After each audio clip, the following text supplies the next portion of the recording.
Baby Brains.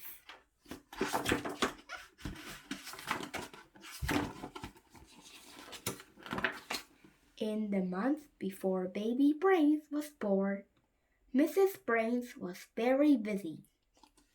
She had read out loud every night to the baby inside her tummy. She played music and languages on headphones to her baby during the day.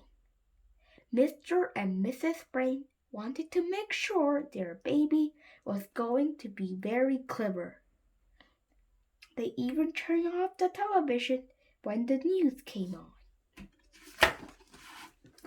Mr. and Mrs. Brains was very excited when their baby was born. It was a boy. Our very own Baby Brains, said Mr. Brains proudly. When they brought him home from hospital, Mrs. Brains laid him down in the brand new cot. Sleep tight, Baby Brains, she whispered. The next morning, Mrs. Brains was on her way to get breakfast when she heard some strange noise in the living room. Mrs. Brains opened the door to see her baby sitting on the sofa, reading the morning paper. By the afternoon, Baby Brains was helping mend the car. We certainly got a bright one here, said Mr. Brains. That evening, Baby Brains spoke his first words. "I like to go to school tomorrow," he said. The next day, Baby Brains visited the local school.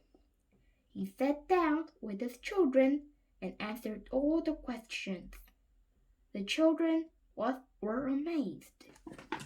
By the end of the afternoon, the teacher thanked Baby Brains. "I don't think I ever learned so much in one day," she said. On the way home, Baby Brains said he wanted to go to university and study medicine. After just 2 weeks, Baby Brains began working as a doctor at the local hospital.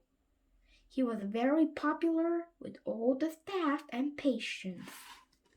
Word soon spread about extraordinary Baby Brains. Everyone wanted to meet him. One night, some space scientists phoned. They asked if Baby Brains would like to help with their next space mission. The following day, Mr. and Mrs. Brains and their baby traveled out to the Space Center.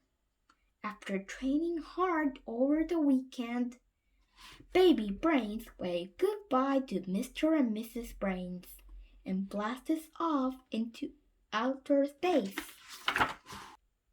Everyone in the world held their breath as they watched Baby Brain take his first spacewalk. Tell us how you feel on this special occasion, radioed Ground Control.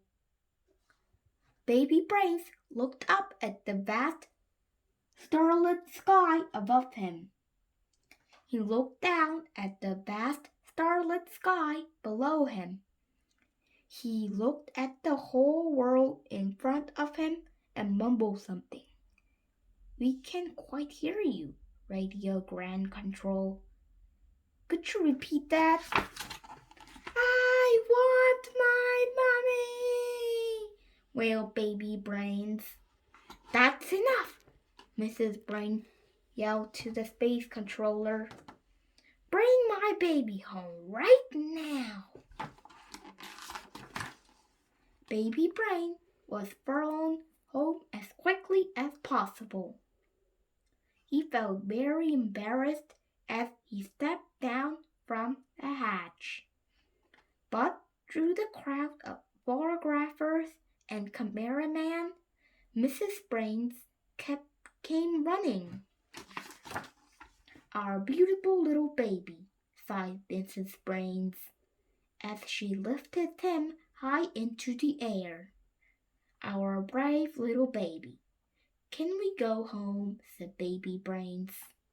At home, Mrs. Brains gave Baby Brains a warm bath, which made him feel a lot better. Mr. Brains tickled him, which made him laugh.